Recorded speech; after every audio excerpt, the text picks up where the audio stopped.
Lah noh, ni seorang pakcik nama dia Mustafa Derama ni. Pengalaman dia 30 tahun buat minyak pengasih murai gila ni. Bila terbuka je tingkap, nampak kat luar siapa dia.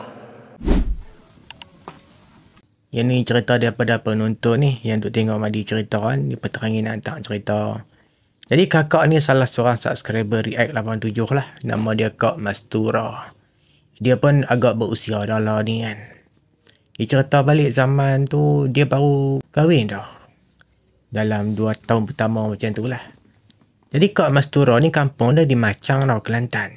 Dia kahwin dengan orang Pulau Pinang. Jadi dalam 2 tahun lebih tu, banyak kali dia balik kampung. Kadang-kadang ada urusan, ada kecemasan, ataupun saya saja balik kan. Dia kalau kat Pulau Pinang, dia dengan suami dia bekerja kan. Bekerja di tempat yang sama. Tapi tak sebut kerja apa dah. Jadi cerita Kak Mastura ni, ada satu masa tu nak balik ke Machang. Dia bukan musim cuti ke, musim raya ke, bukan tau. Dia hari biasa tau. Kira orang kata atas jalan tu taklah banyak kenderaan sangat. Tak adalah sampai jam apa kan. Jadi perjalanan tu siang tau, bukannya malam. Daripada Pulau Pinang, dah tentu-tentulah pakai jalan gerik tau untuk balik ke Kelantan. Jadi masa tu dalam kereta kan, suami Kak Mastura ni macam dia ligan masa jugalah. Kalau boleh nak habiskan jalan gerik ni, jalan bukit-bukit ni kan, hutan-hutan ni, sebelum maghrib dah. Nanti dah masuk waktu maghrib tak syok dah. Suami dia ligan masa dah, nak bagi jumpa masjid ada surau lah. Dia nak berhenti solat apa. Kat sini nak jadi cerita ni. Kalau tak silap Kak Mastura lah, 6.30 macam tu lebih kurang. Sampai dia tengok suami dia ni, berdiri ni tekan brek ni. Kereta sampai memusing-musing dah kan. Bugang, masuk longkang. Kalau perasan lah longkang kat Bukit Gerik kan, yang macam V tu kan, lorong ayak tu kan. Longkang tu lah kereta U6. Tu pengalaman kali pertama Kak Mastura accident tu. Dia kata jadi blur dah. Dengan pening yang kan, tak tahu nak buat apa ni. Masa tu Kak Mastura pelik tau. Kenapa suami dia keluar pada kereta? Boleh keluar, boleh buka pintu apa. Dia pergi kat depan kereta, dia cari-cari tau. Oi, ni pelik ni.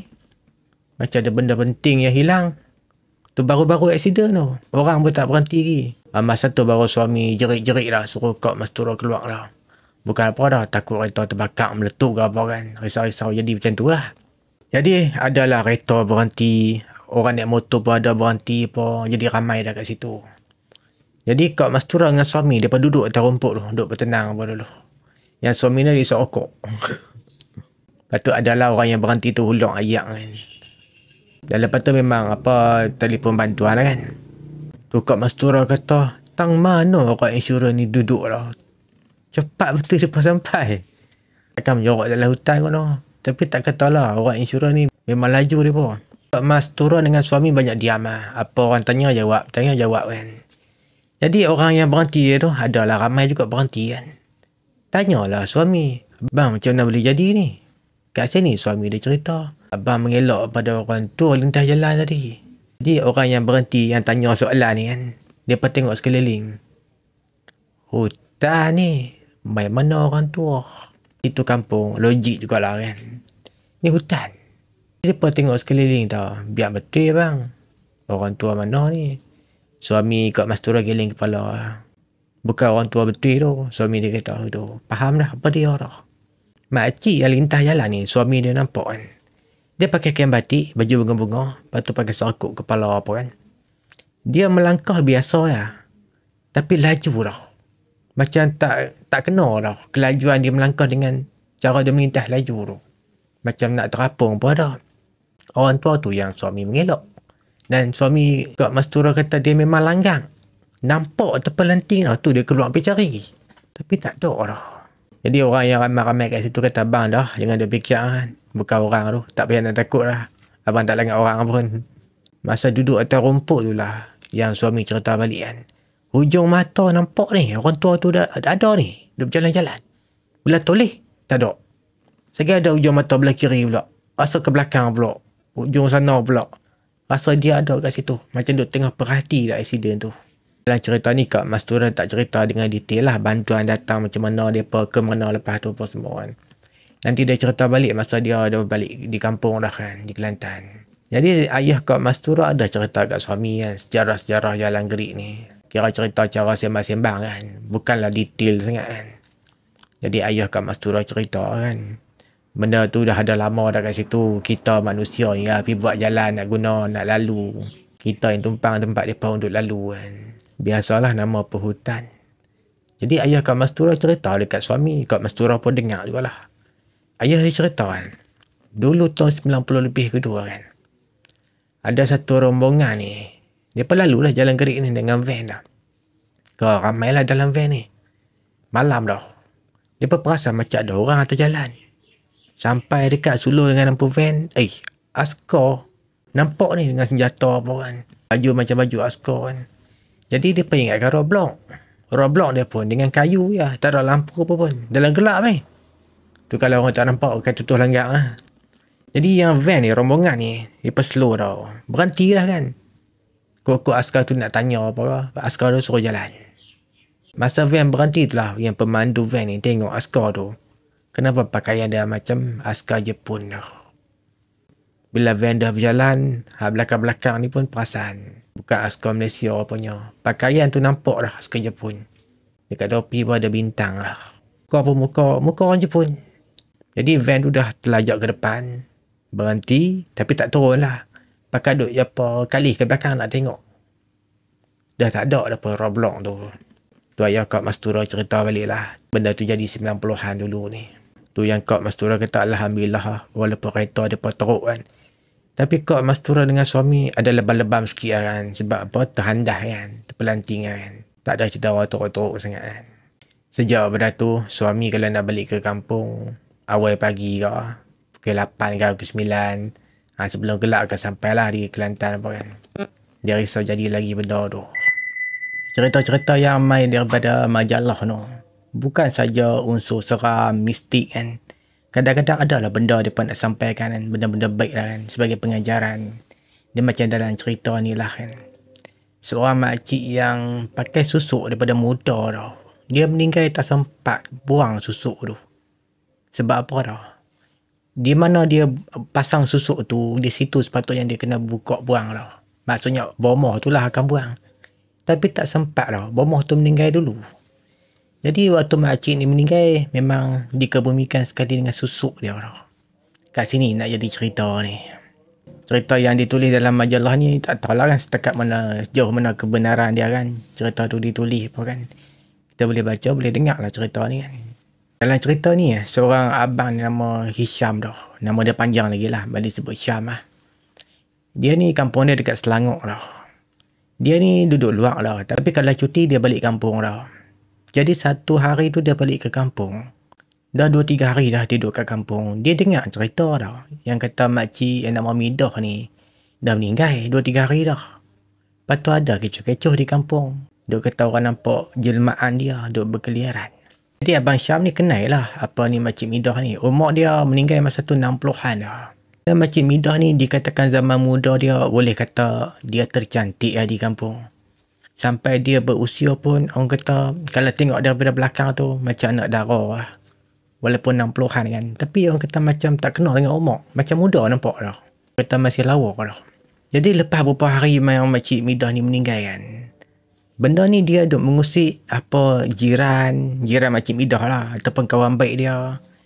Dalam cerita mula ni seorang kawan Makcik Midah kan 50-an, kira makcik-makcik juga lah kan.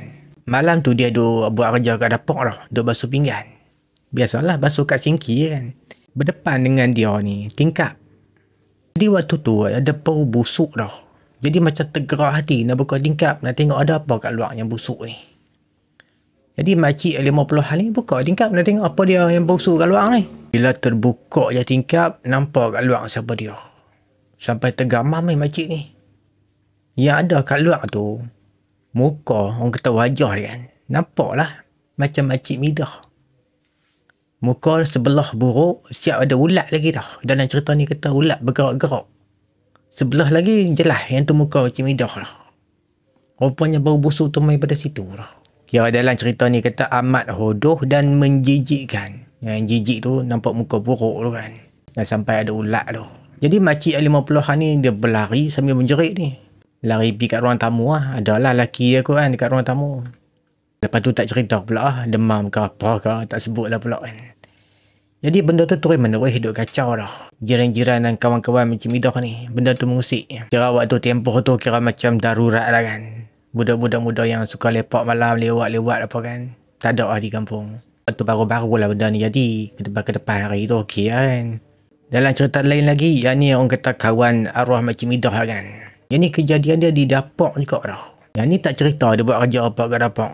Tapi permulaan dia main bau busuk dah. Dalam cerita ni kata bau busuk tu macam sampai melekat kat lidah. Jadi macam kelat-kelat tau. Oh, lidah menjadi macam tu. Sebab terlalu busuk sangat. Jadi kawan macam Midah yang makcik ni kan, yang cerita kedua ni kan, dia berpaling macam mencari-cari bau busuk tu. Benda tu menjelma dekat dia dah. Dalam cerita ni kata makcik ni, cerita kedua ni kan, dia terpegang dah. Terlibat yang macam makcik Midah ni. Walaupun benda tu dia wujud dia tak lama kan, tapi nampak dia tersentuh dah. Sampai termuntah makcik ni. Tu yang dalam cerita ni kata dia punya bau busuk sampai macam melekat kat lidah, sampai jadi kelat dan pahit lidah dah. Kan kata dia tersentuh lah, apa yang kelibat makcik Midah kan. Tangan dia ni sampai bau busuk beberapa hari lah. Sabun lah beberapa kali pun, banyak mana pun bau busuk tu banyak hari lekat lah kat tangan dia. Tu yang orang kampung duk sembang lah. Orang kata macam pendapat lah kan, belum pasti pun. Orang kampung kata roh dia terawang-awangan. Kata macam roh dia tak aman kan. Kira macam bumi tak menerima jasad dia kan. Tu pendapat orang kampung. Bukan macam tu terjadinya betul. Ada pun. Ni pendapat orang kampung kata gitu. Dah zaman muda makcik Midah ni, orang kampung tahu dia seorang yang cantik, segak apa. Dan dia sendiri cerita dekat kawan-kawan dia. Dia kata kalau hampa nak cantik macam aku, hampa kena pakai susuk macam aku lah. Dia tanam susuk dekat pipi dia dah. Memang benda ni makcik Midah ni cerita kat kawan-kawan dia. Ada kemungkinan ada pantang larang yang dia langgar ke. Tu yang jadi macam ni. Salah satu sebab tak buang lah kan, walaupun dia dah meninggal. Tu yang dalam cerita ni kata bomoh yang dia pergi pasang susuk tu meninggal awal je tau. Dan makcik Midah ni tak ada nak pergi jumpa nak buang tau. Tu yang kebumikan jenazah dia dengan susuk tu sekali. Kira susuk ni bukan kosong lah orang kata kan. Memang orang kata ada isi punya susuk ni. Jadi kejadian kelibat makcik Midah duk berkeliaran ni sebulan juga kan. Ada orang nampak dia balik ke rumah, duk ketuk pintu lah, ketuk tingkap lah, menghala ke rumah dia lah. Orang nampak macam tu lah. Lepas tu yang orang kampung mereka buat perbincangan lah kan. Cari jalan lah nak buat macam mana kan. Apa yang mereka buat, mereka pergi ni baca Yasin dekat kubur dia. Satu ayat yang mereka baca Yasin tu mereka curah dekat kubur dia dah. Benda ni mereka buat apa kerap-kerap jugalah kan.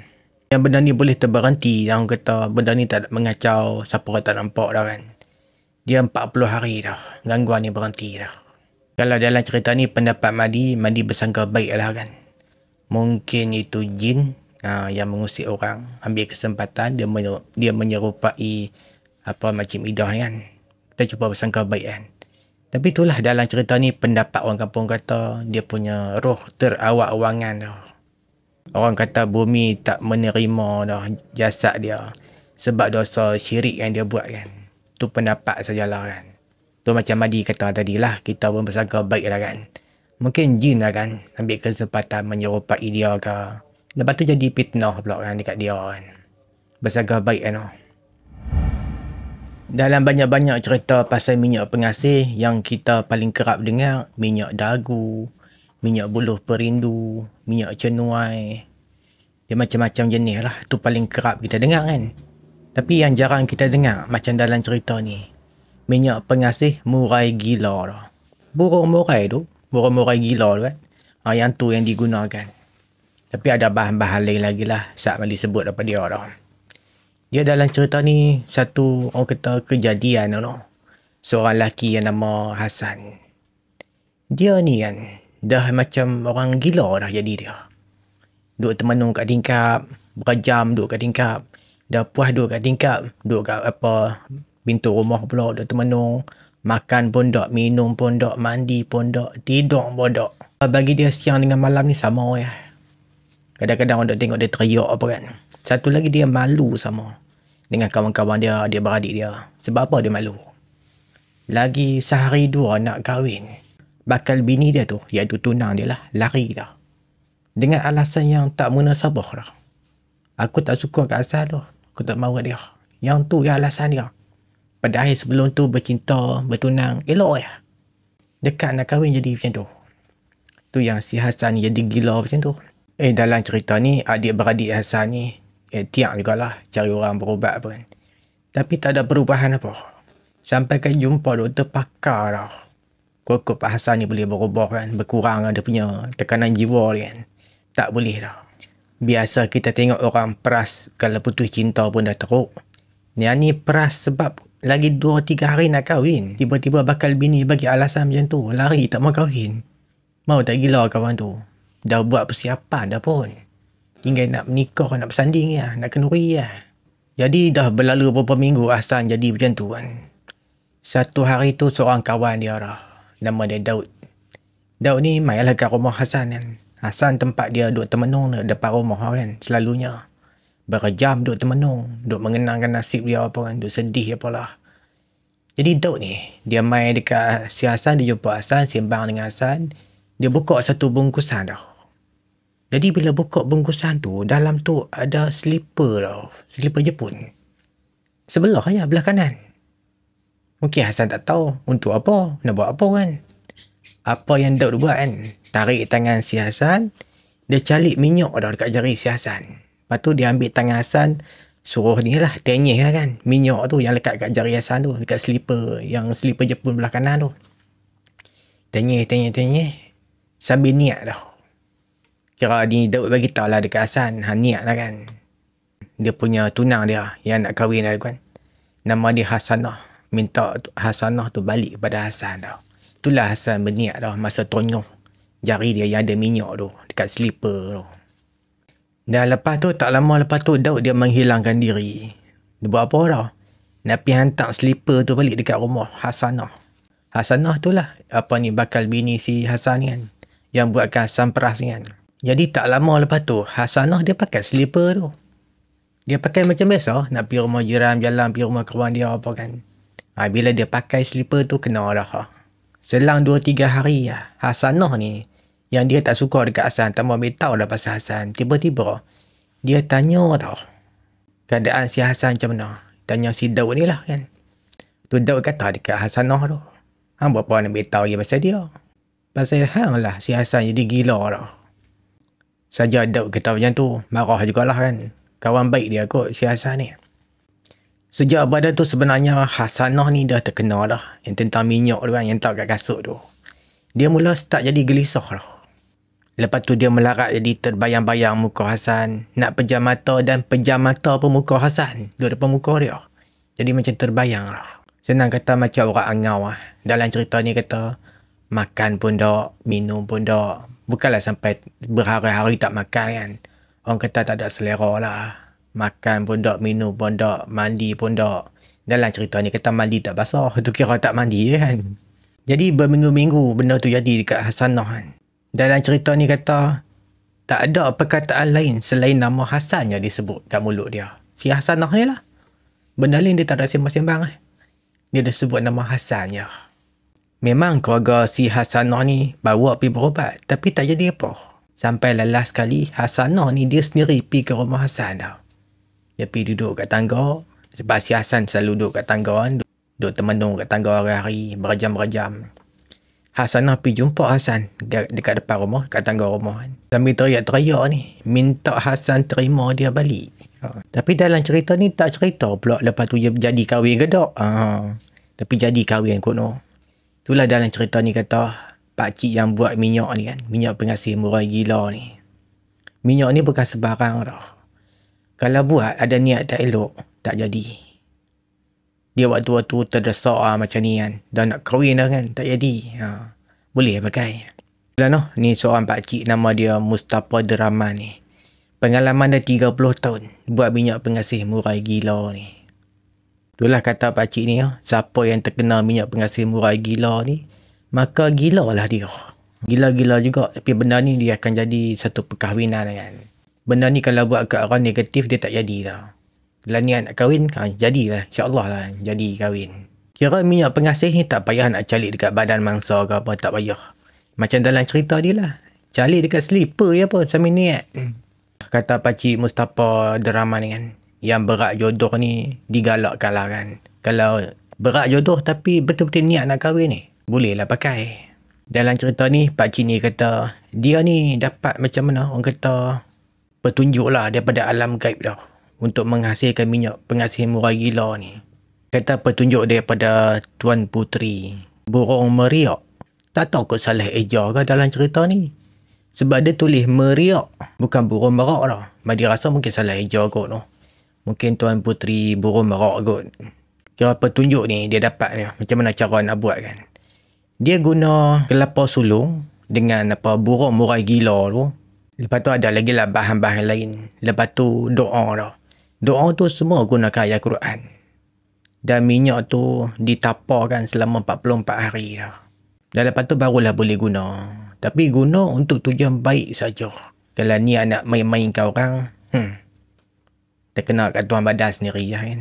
Tu dalam cerita ni Pak Cik Mustafa kata, kalau guna dengan tujuan tak baik, kalau si pemakai tuan minyak jadi gila, jangan cari dia. Tak boleh buat apa dah. Dalam cerita ni ada tinggal nombor telefon.